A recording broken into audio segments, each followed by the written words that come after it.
Prezados amigos e amigas, uma boa noite para todos nós. Boa noite. Que Jesus a todos nos abençoe com a sua paz, a fim de que tenhamos todos uma excelente noite de reflexões, de busca de novas inspirações, ideias, luzes para a caminhada que nos está proposta vida fora, diante das lutas que todos temos. Antes de iniciar, gostaria de agradecer pela oportunidade, pela alegria que é para nós podermos estar aqui novamente nesta casa, que é tão querida a todos nós espíritas por tudo que ela representa. Então que o Senhor abençoe as nossas reflexões. No livro Nos Domínios da Mediunidade, logo ao prefácio, Emmanuel nos traz uma mensagem muito interessante, já a começar pelo seu próprio título, que ele coloca: raios, ondas, médiums, mentes, 3 pontos. Como a dizer que essas palavrinhas fazem parte de um universo de conceitos, de aprendizados, de descobertas que a humanidade vem realizando, especialmente a partir do advento do Espiritismo, que abre todo um novo universo, um novo campo de estudo no que diz respeito a essa temática. Aquilo que gira em torno da mente, com os seus raios, com as suas ondas, com as suas irradiações, dos médiuns em todos os sentidos do termo, desde aquele sentido mais geral, todos somos médiuns, diria Kardec, até o sentido mais estrito dos médiuns que têm a manifestação mais ostensiva da faculdade. E ali, nesta mensagem, Emmanuel fará todo um estudo panorâmico das descobertas da humanidade no que tange esse tema ou esse universo. Voltando no tempo, lá à Grécia Antiga, as figuras de Leucipo, Demócrito, que foram alguns dos primeiros a propor a ideia do átomo, um estudo inicial da matéria em suas bases fundamentais, que ficou por muito tempo, digamos, hibernando, adormecido, aguardando o devido tempo, o progresso do pensamento, da própria ciência da humanidade, para que fosse então revivido nos últimos séculos, que tem visto aí um progresso assim exponencial no que diz respeito à compreensão da matéria e das suas leis.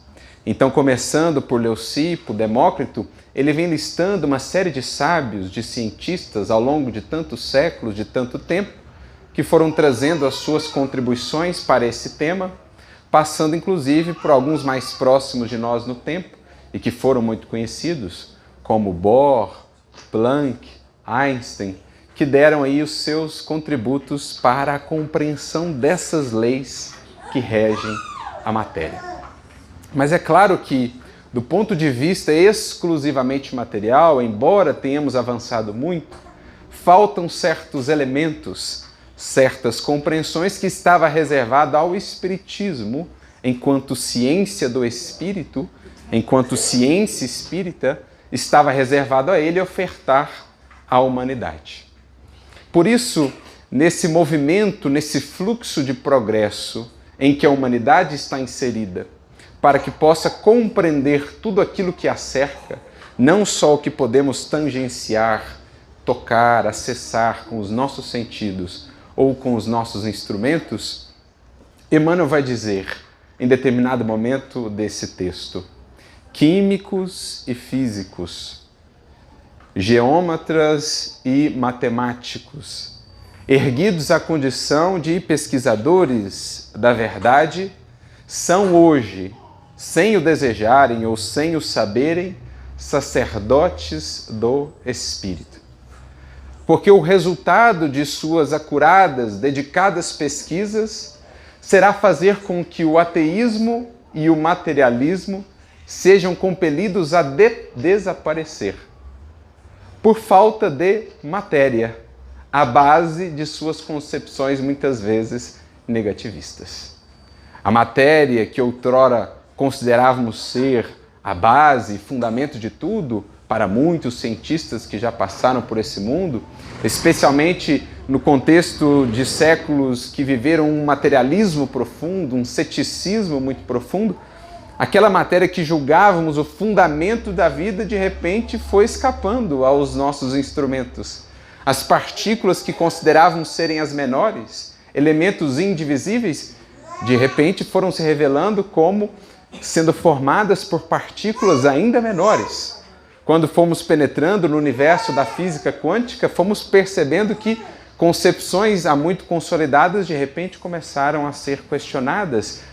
O universo se mostrava muito mais complexo do que antes considerávamos, às vezes até mesmo em nossa soberba, com as parcas possibilidades dos nossos instrumentos.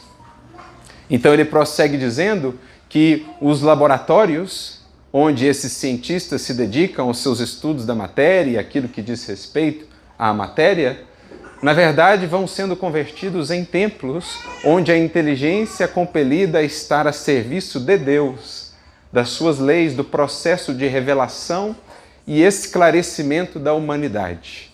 Porque, e aí Emmanuel traz a frase que será o ponto de partida da nossa reflexão nessa noite.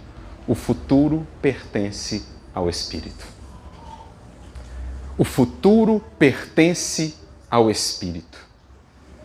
E é justamente por aqui estarmos, lembrando dessa figura que tão bem compreendeu a magnitude dessa frase, do programa que ela encerra, que nós vamos tomá-la por base das nossas reflexões.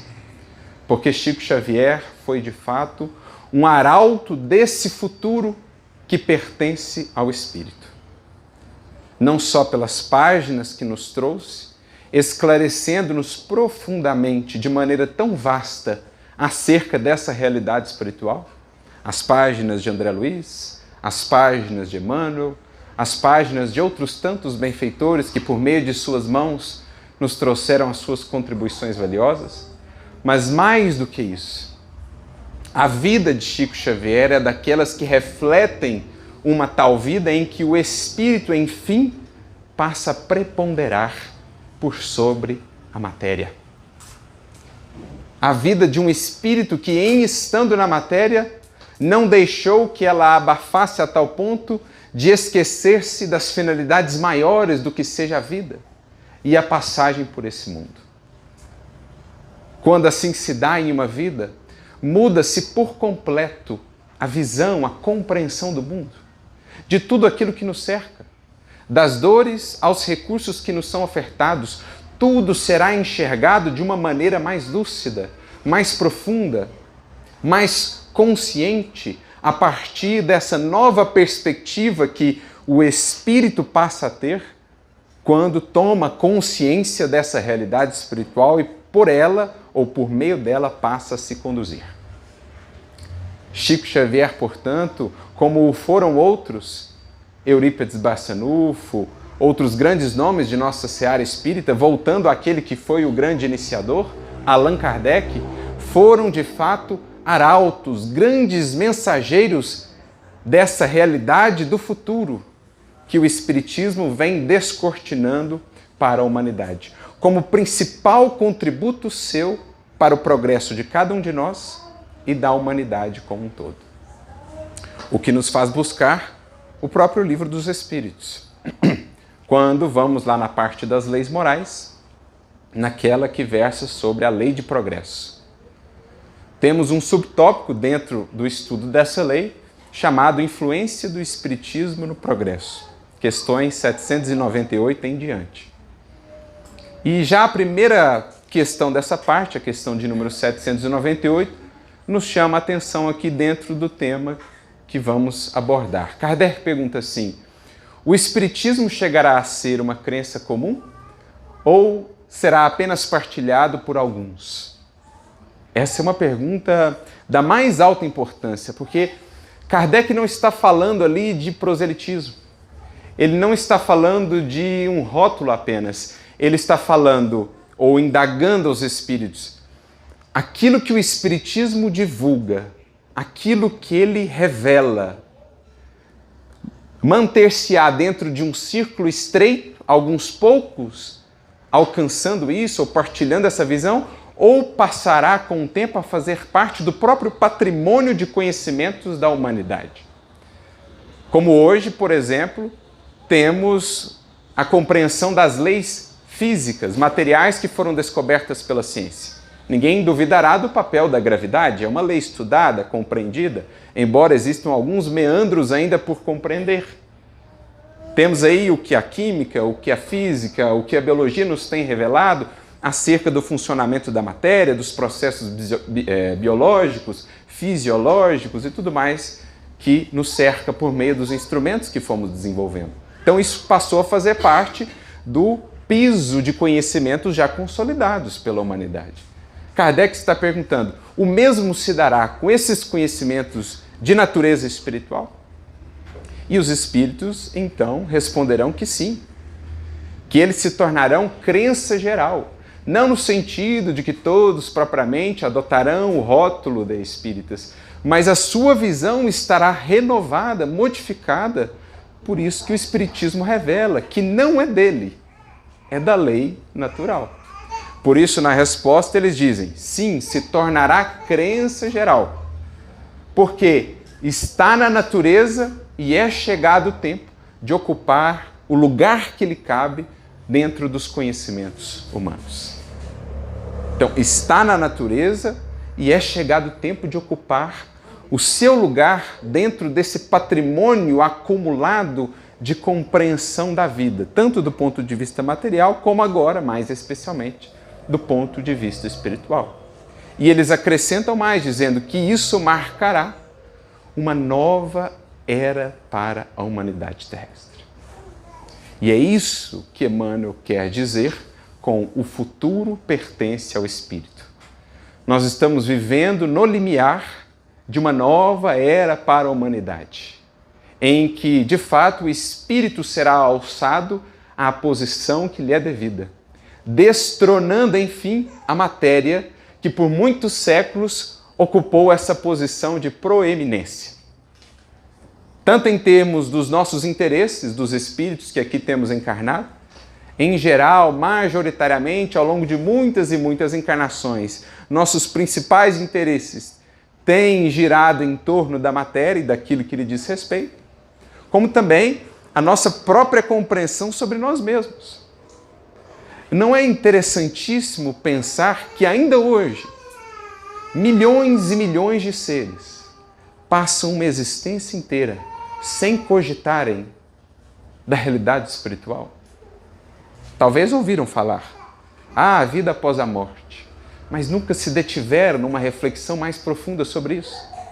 Sobre o fato de que não são os corpos que momentaneamente se utilizam, de que são mais do que isso, de que são peregrinos de passagem por essa terra. Milhões e milhões de seres ainda desencarnam no mundo hoje, passados 2000 anos da vinda do Cristo, sem tomarem posse dessa sua cidadania celeste, sem tomarem ciência dessa sua condição de peregrinos da imortalidade. Passam pela vida contemplando apenas com os olhos materiais, como diz Emmanuel, o que está morto ou o que vai morrer. Porque, também diria ele próprio, os verdadeiros mortos estão sepultados na carne terrestre. Porque são aqueles que ainda não despertaram para a vida. A criatura que ainda não despertou para esses valores do Espírito, para essa compreensão mais ampla, para essa era do Espírito que vem se anunciando no horizonte, ele está ainda, no dizer de Emmanuel, numa condição similar à de Lázaro. Quando Jesus, ouvindo que ele estaria, entre aspas, morto, responde assim, o nosso amigo dorme. É a condição de muitos na matéria. Não despertaram para a vida imortal, para a grandiosidade das conquistas do Espírito. Então, como Jesus disse a respeito de Lázaro, muitos amigos nossos ainda dormem para essa realidade maior. Mas ela se anuncia, e o Espiritismo, os clarins dos imortais, desde o trabalho de Kardec, vem ressoando, ecoando o mundo afora.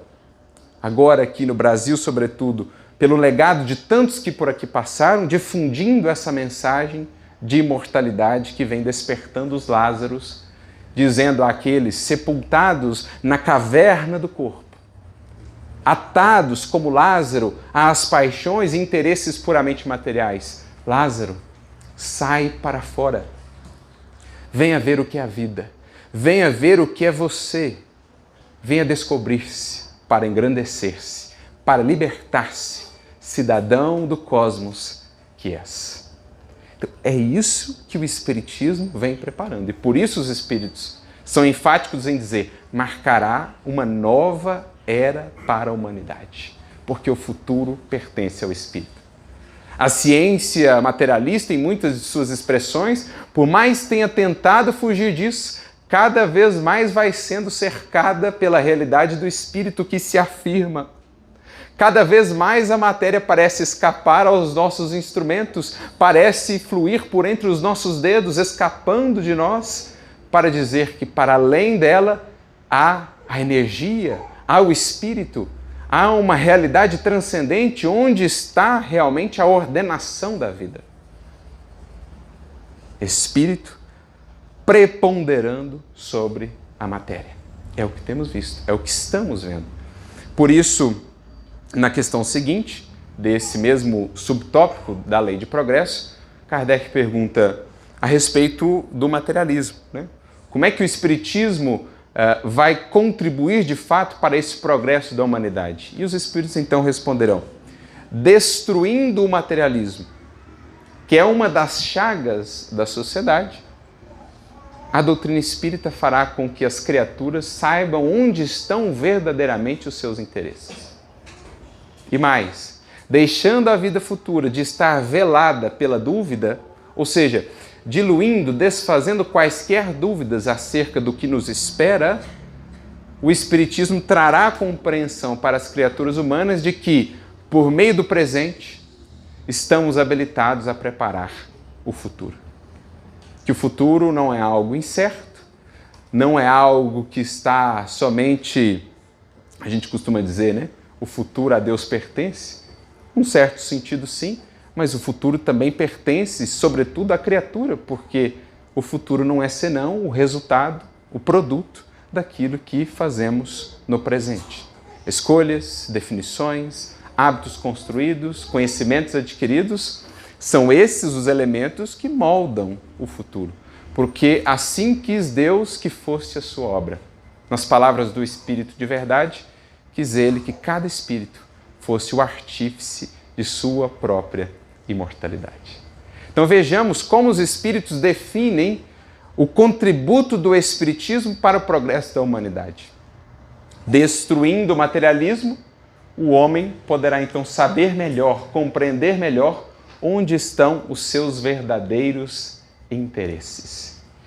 E a partir dessa consciência e de uma preponderação, de uma proeminência do espírito sobre a matéria, ele passará a ter melhores escolhas.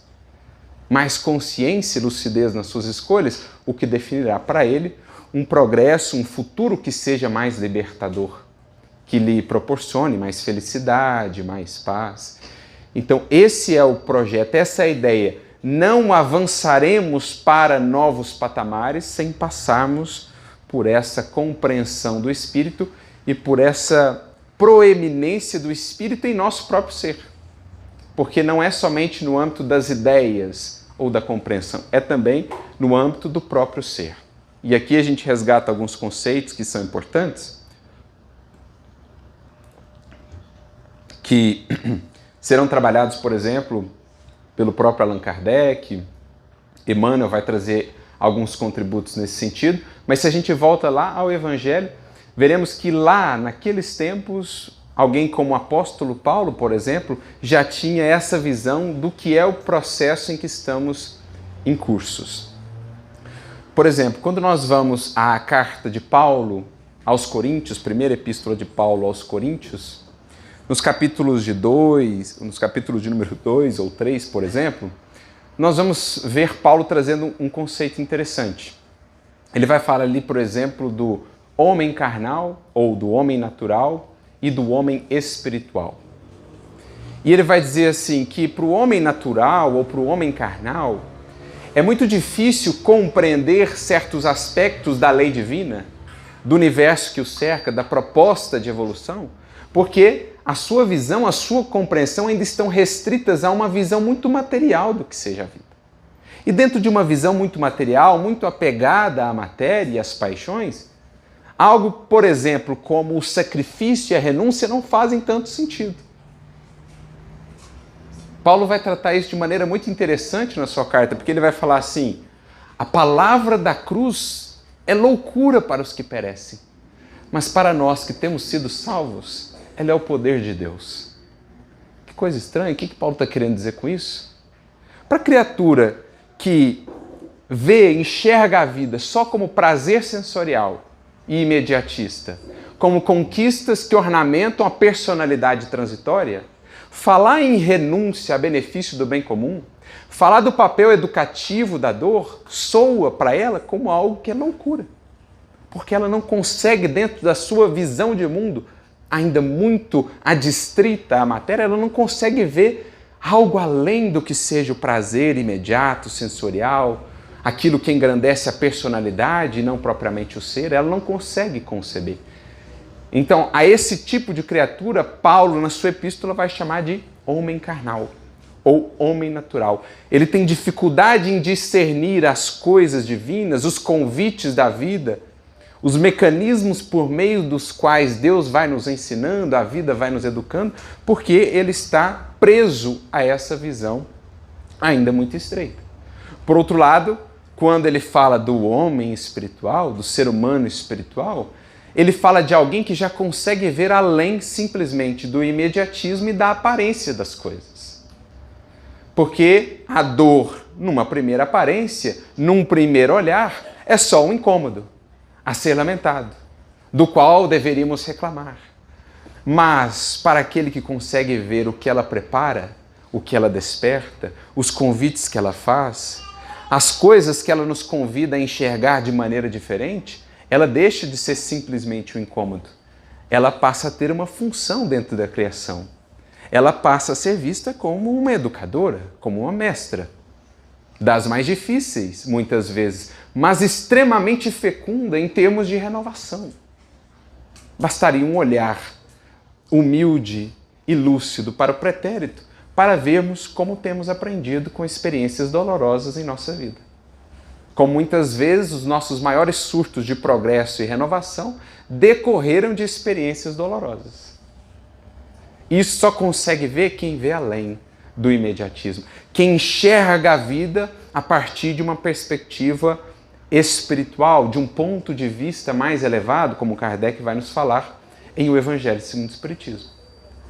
Então, esse conceito trabalhado por Paulo é algo extremamente importante para entendermos aqui a dimensão dessa frase de Emmanuel que nos motiva as reflexões desta noite.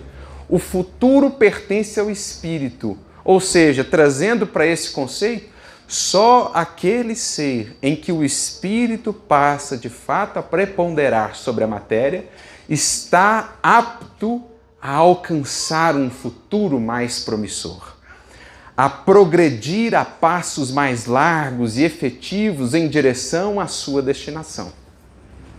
Porque aquele que vive adstrito a uma visão puramente material da vida, ele ainda não consegue extrair tantos recursos de progresso da dor, de uma enfermidade, de um revés, de uma luta, de um livro que chega até ele. Ele passa por um livro com vários ensinamentos espirituais e dali não consegue extrair muita coisa, as coisas ainda não fazem tanto sentido para ele. Como muitos passaram pelas obras da doutrina espírita sem ali conseguirem enxergar o cerne.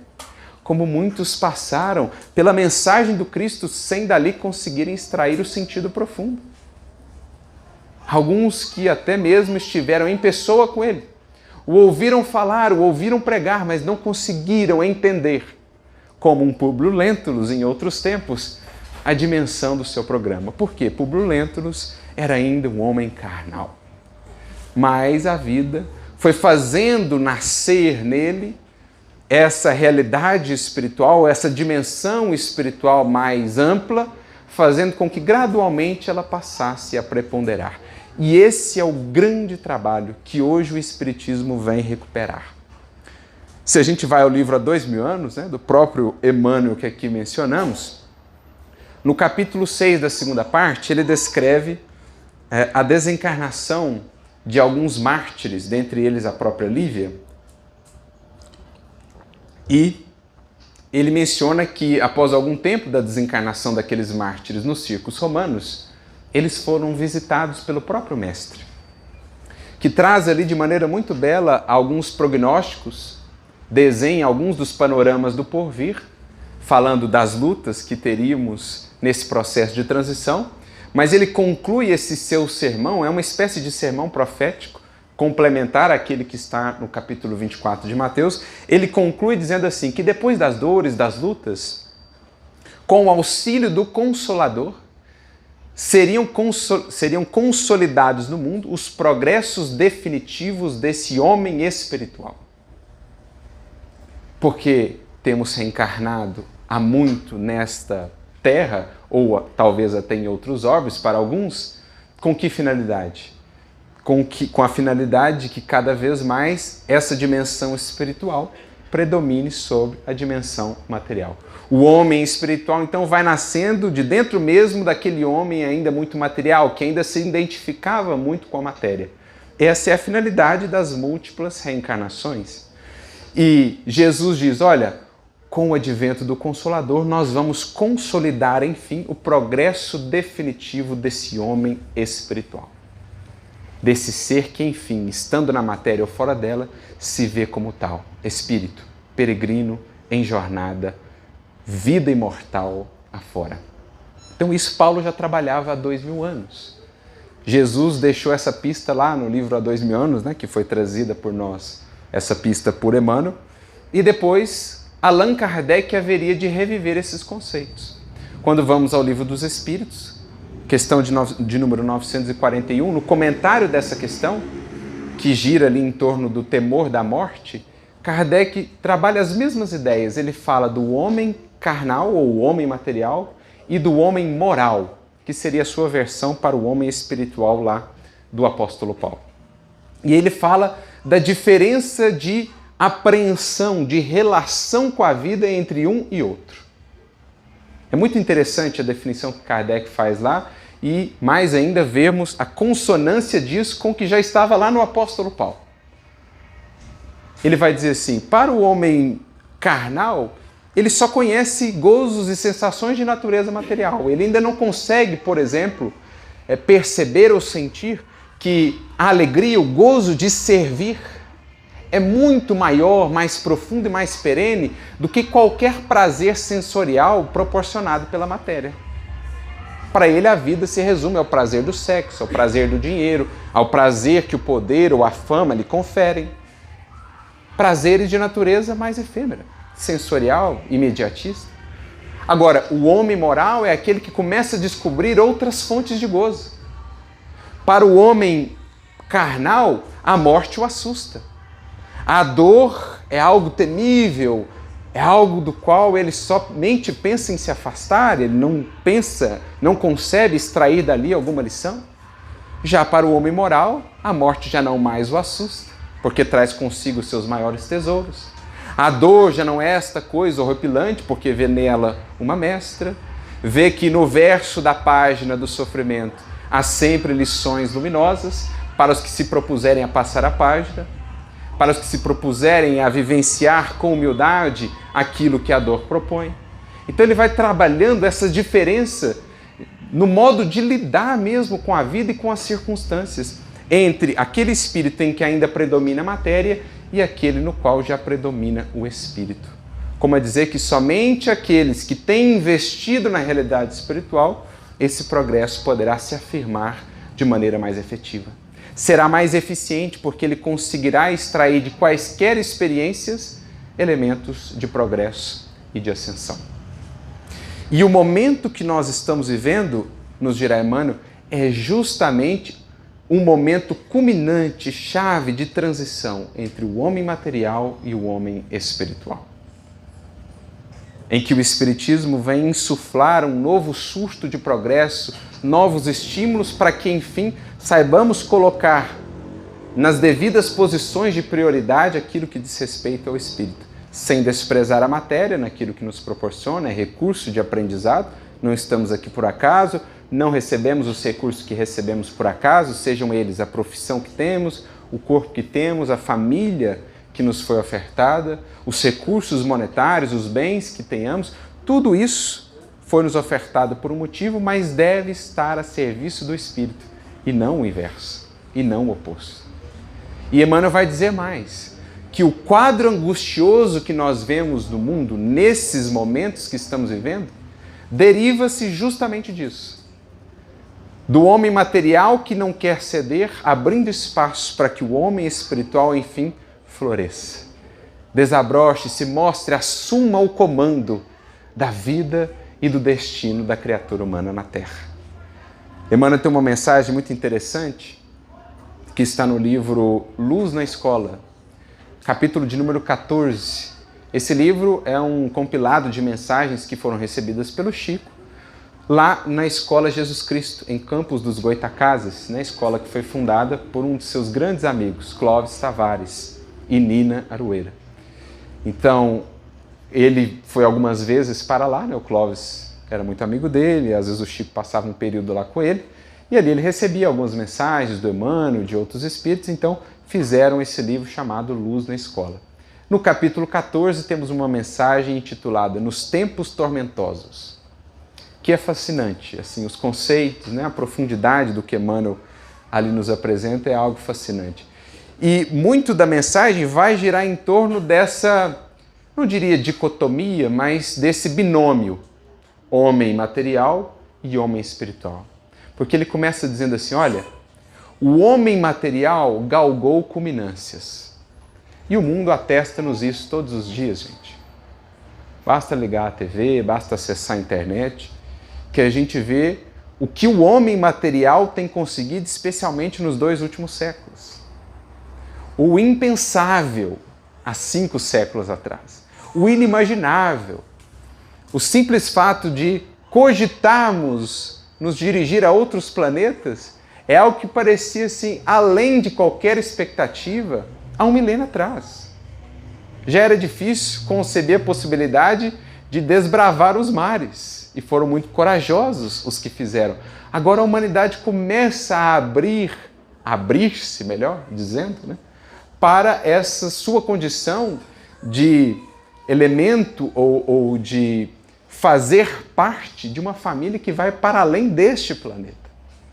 Então, em termos materiais, a possibilidade de comunicação que hoje nós temos, que conecta, né, os mais diferentes recantos desse planeta, os extremos opostos, geograficamente falando, desse planeta, em termos de segundos, é algo impressionante.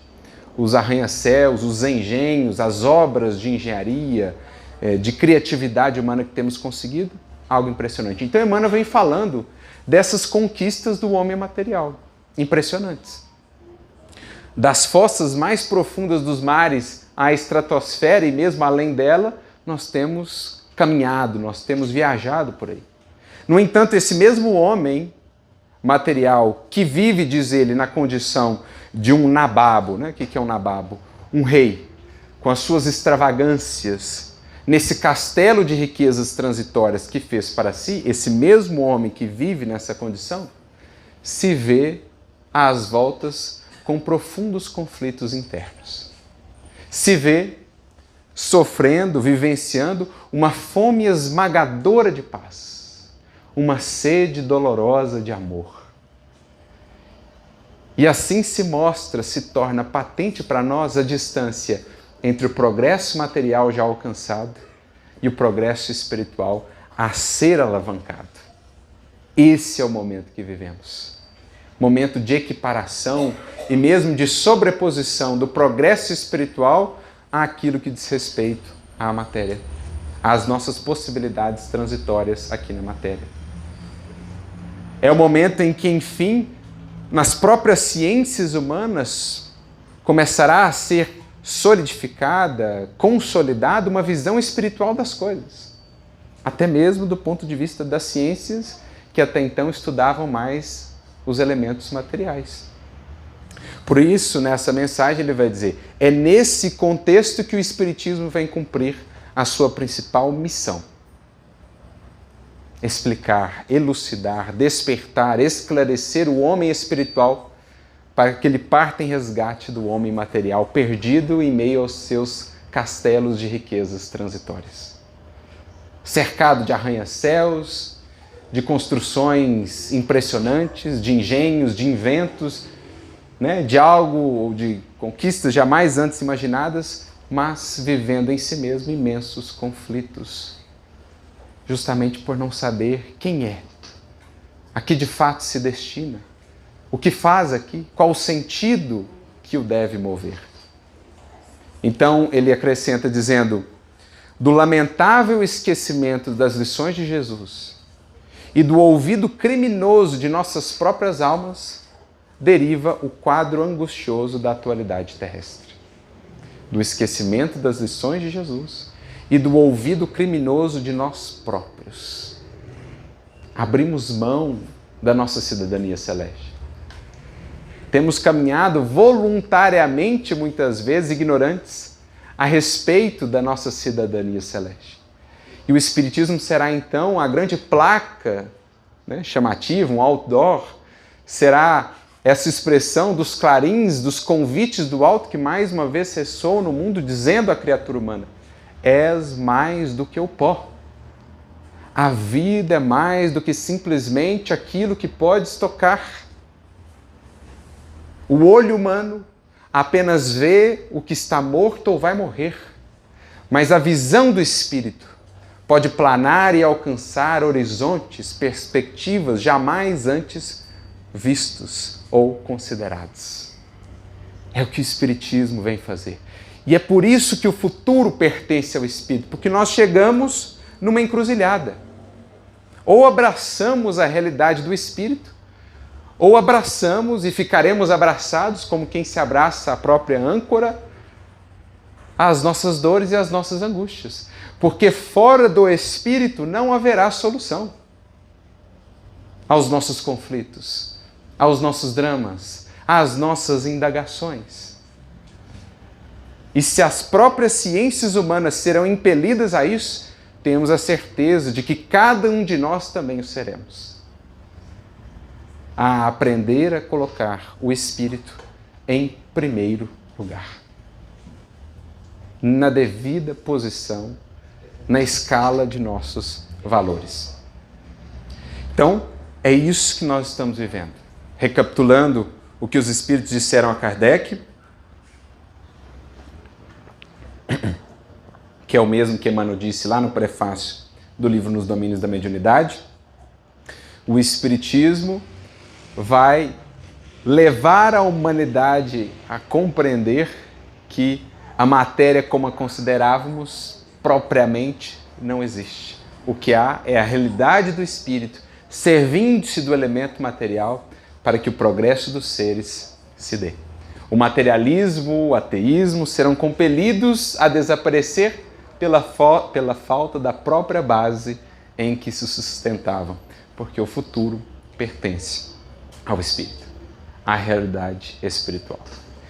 E para ilustrar isso de maneira ainda mais efetiva ou bela, recorremos aqui a uma mensagem muito interessante do Emmanuel, que está num livro chamado Chico Xavier e suas mensagens no Anuário Espírita. Como nós sabemos, o Chico, por muitos anos, teve uma relação muito próxima com o ID de Araras, né, um Instituto de Difusão Espírita, que era aquele que produzia o Anuário Espírita, que tinha ali uma série de informações sobre o movimento espírita, muitas mensagens inéditas do Chico eram enviadas lá para o Anuário Espírita, de Emmanuel ou de outros espíritos. E então, em determinado momento, fizeram uma compilação dessas mensagens do Chico, que fizeram parte das várias edições do Anuário Espírita. E lá no Anuário Espírita de 1992, nós temos uma mensagem cujo título já é em si muito interessante. É de Emmanuel e ele a intitula Genética Espiritual. Genética Espiritual. Porque até aqui a ciência tem estudado, e muito profundamente, a genética que está na base das expressões do ser no corpo, né? Do corpo, melhor dizendo. As expressões fisiológicas, fenotípicas, genotípicas, enfim. Temos estudado aí o papel dos genes no que diz respeito à formação do nosso corpo. Mas Emmanuel vai nos convidar, e no fundo antecipando o que a própria ciência vai ser convidada a fazer, a enxergar isso de uma perspectiva mais elevada. Por isso ele traz o título Genética Espiritual. E eu não vou ler toda a mensagem porque ela é um pouco extensa, mas vamos trazer aqui alguns pontos para a nossa reflexão. No segundo parágrafo ele diz assim: esclarecidas pelas verdades do Espiritismo, a biologia, a química, a física e a medicina, no futuro, renovarão as suas concepções, investigando o complicado problema das origens, considerando-se, todavia, que a humanidade somente poderá intensificar as suas aquisições evolutivas quando buscar desenvolver a sua visão espiritual, dentro da ascensão moral na virtude e no conhecimento. Então, todas as ciências humanas serão de algum modo tocadas e renovadas pela realidade do Espírito. E isso, gente, traz para nós uma compreensão um pouco mais clara da dimensão do Espiritismo. Eu me lembro de Kardec, na introdução de O Livro dos Espíritos, no item de número 13, quando ele fala assim: olha, ninguém se engane, o estudo do Espiritismo é imenso. Porque lá ele define a doutrina espírita como sendo uma ciência do infinito. Porque ela tangencia, ela toca, ela influencia, ela renova praticamente todos os campos do pensamento, do conhecimento humano. Diz ele lá, todos os aspectos que dizem respeito à moral, à ordem social, em outros momentos ele vai falar da filosofia, da psicologia, enfim, tudo isso vai ser renovado fundamentalmente a partir da realidade do Espírito atestada, afirmada. Veja só como a psicologia será renovada, assim, quase que de maneira integral em seus postulados mais fundamentais, quando de fato ela incorporar a realidade do Espírito.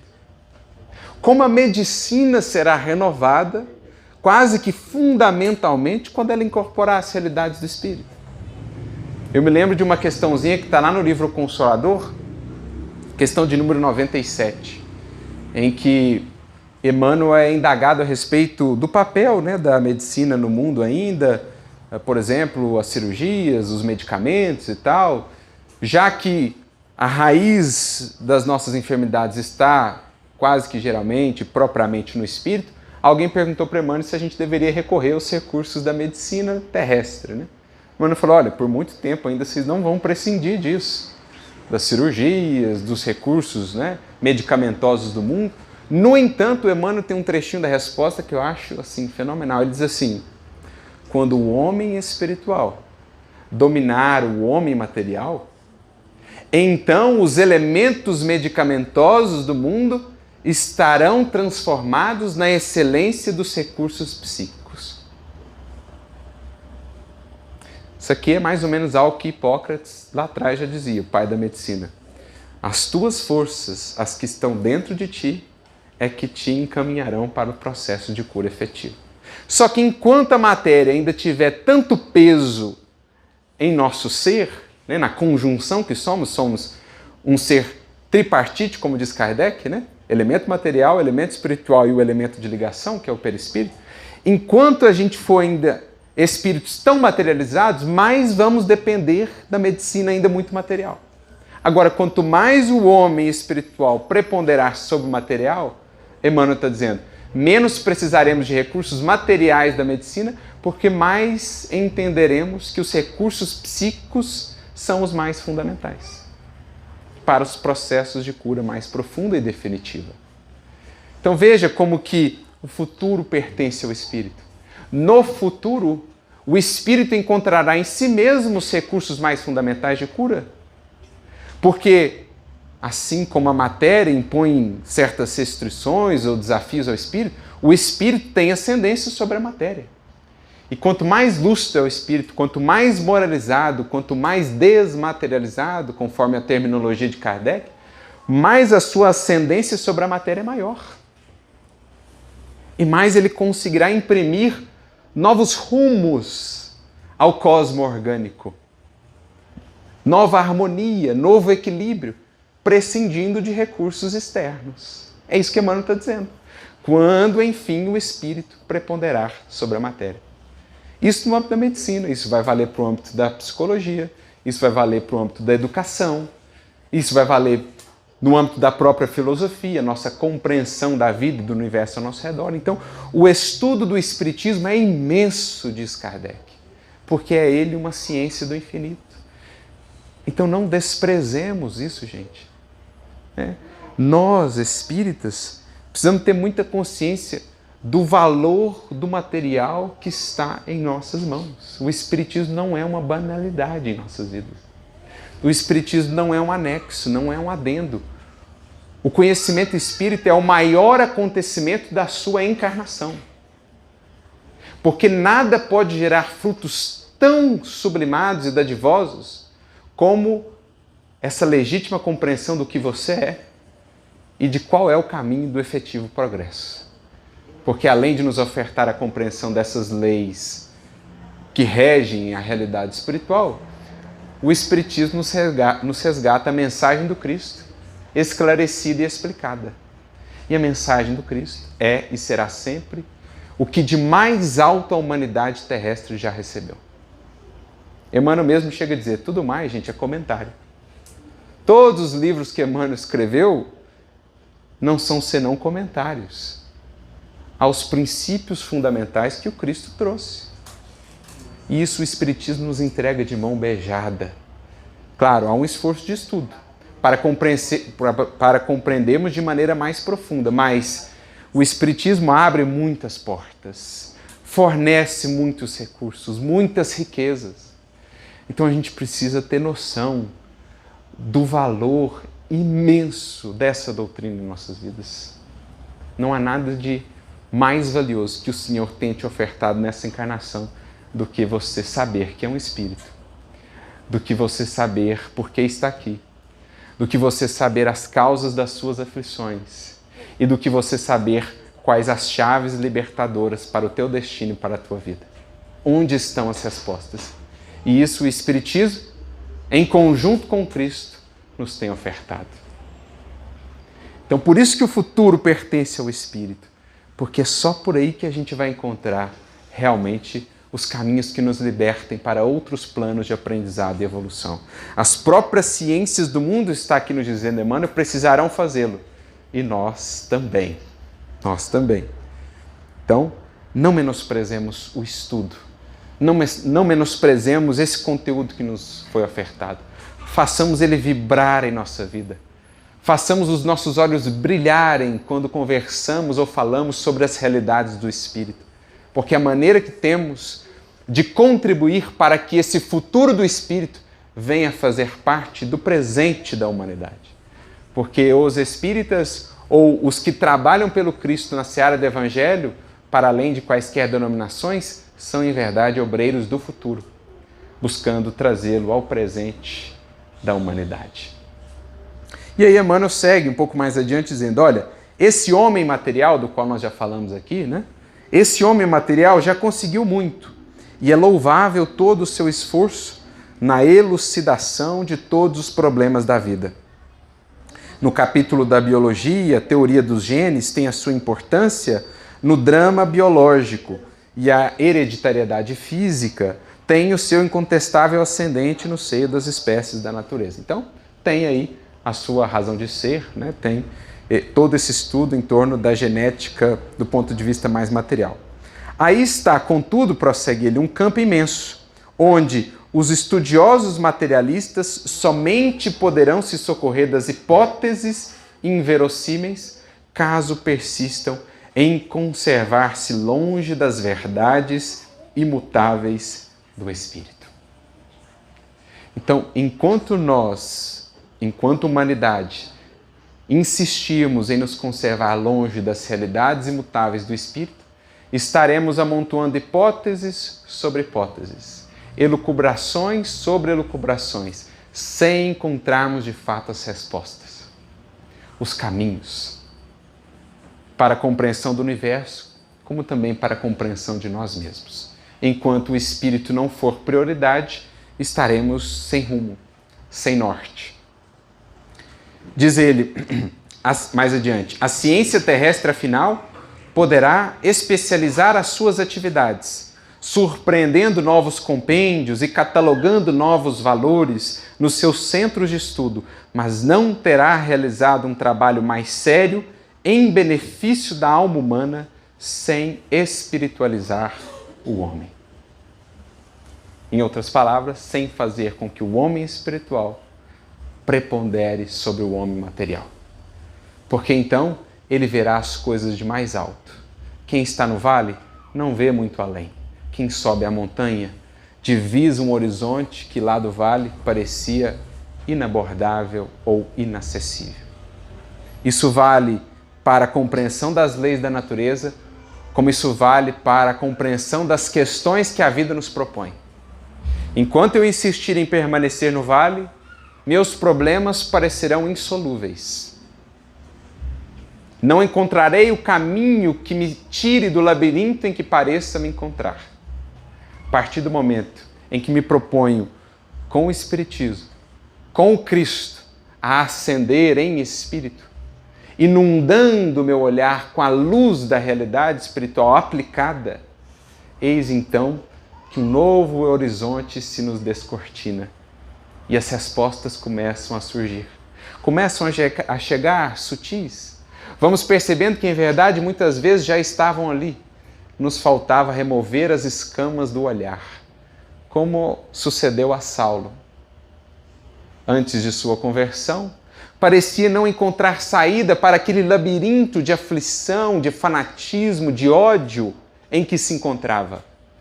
Tocado, no entanto, pela luz de Jesus, mais tarde expressa pelas mãos de Ananias, que lhe removem aquelas escamas do olhar, ele enfim percebe que o Cristo esteve muito mais próximo do que ele imaginava. As respostas estavam ali o tempo todo.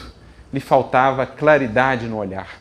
E ninguém acenderá novas claridades na sua maneira de olhar pela vida, senão aplicando o que do Cristo temos aprendido. O que da doutrina espírita temos aprendido.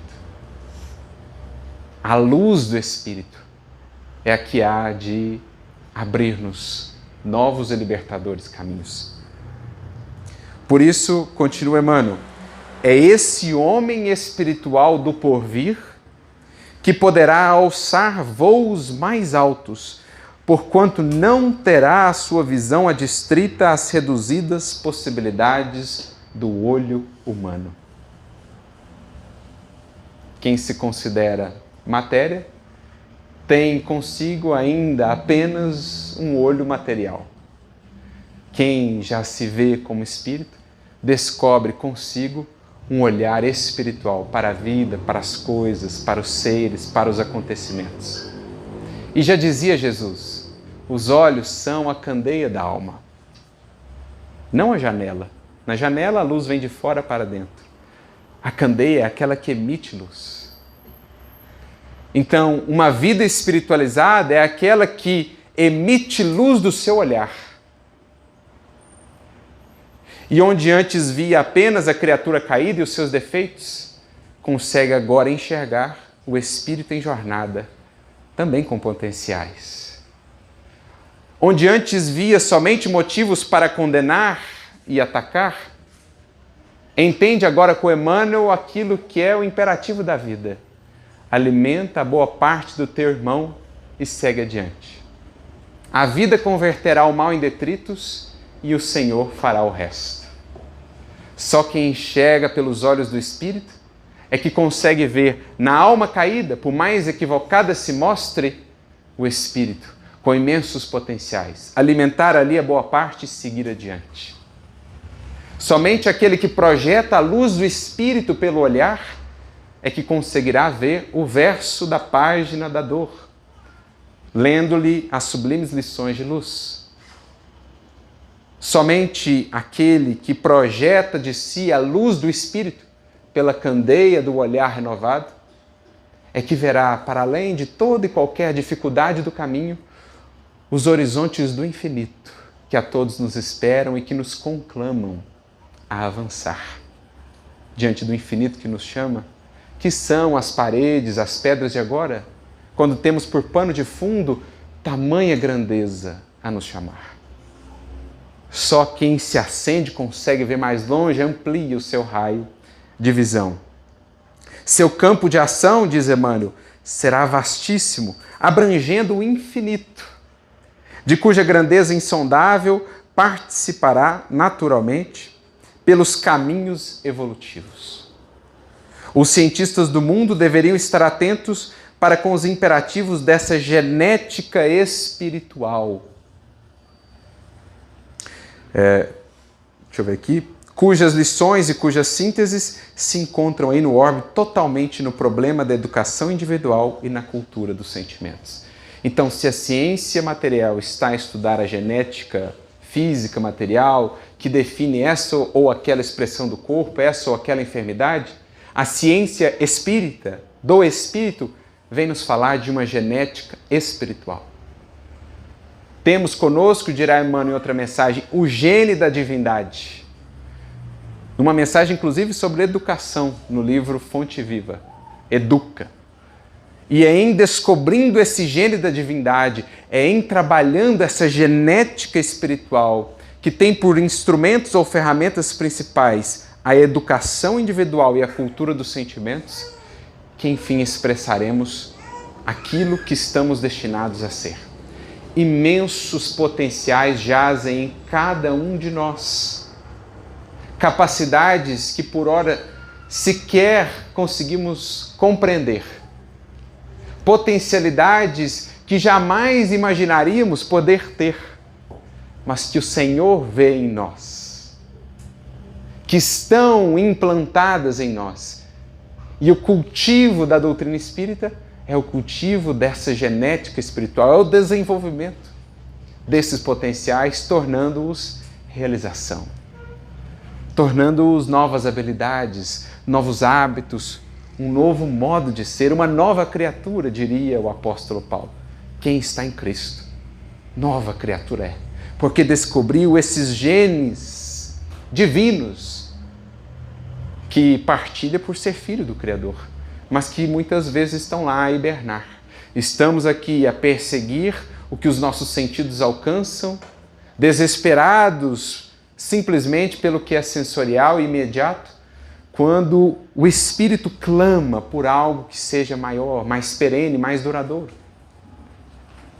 E é o Espiritismo quem vem regar esses potenciais dentro de nós, dizendo-nos: não és simplesmente um cidadão de Uberaba, um cidadão do Brasil, nem mesmo um cidadão da terra. És um filho de Deus, Espírito, cidadão do cosmos, a descobrir no Evangelho o passaporte que nos dará acesso a outras e sublimes instâncias da casa de nosso Pai. Isso é o que nos espera, se soubermos cultivar essa genética espiritual. Sem o estudo desses genes espirituais, que constituirão as células da nova organização social do futuro, no elevado plano moral das criaturas, os estudiosos e os seus compêndios não sairão das discussões esterilizadoras no abismo das hipóteses em que se submergiram. Em outras palavras, a nossa ciência já avançou muito. A muitos e muitos tarefeiros devemos o que temos hoje em termos de progresso. Mas agora ficaremos a patinar, a andar em círculos, se não soubermos colocar em nossas equações e em nossas considerações esse novo não é bem o termo mais adequado, mas esse fundamental elemento, que é o elemento do Espírito.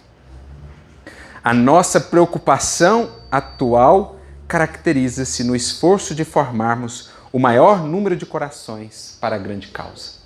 E então ele concluirá: coloquemos mãos à obra. E enquanto os nossos irmãos estudam e analisam as células orgânicas, procurando estabelecer o equilíbrio e determinar a distribuição dos genes pelos corpos, organizaremos a nova genética dos seres.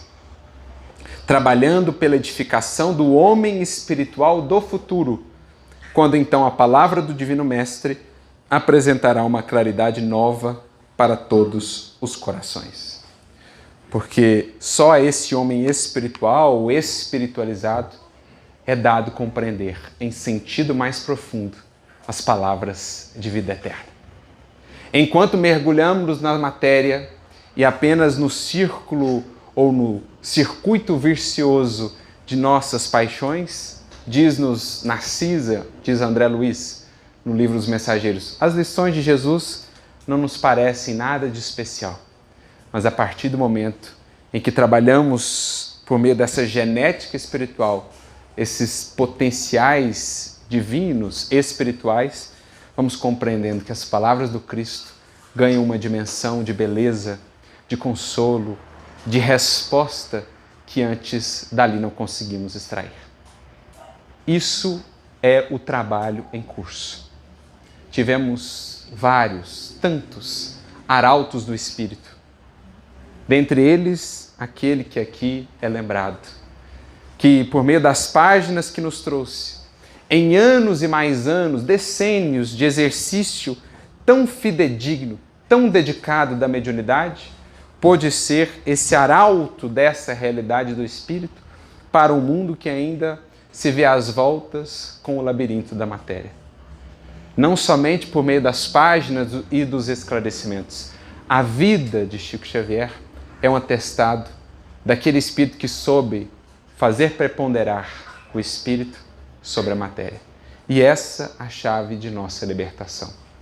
Que saibamos compreender, por meio do legado dessa vida, o valor da doutrina espírita para o mundo e o que ela prepara, o seu contributo para o progresso e para a evolução da humanidade.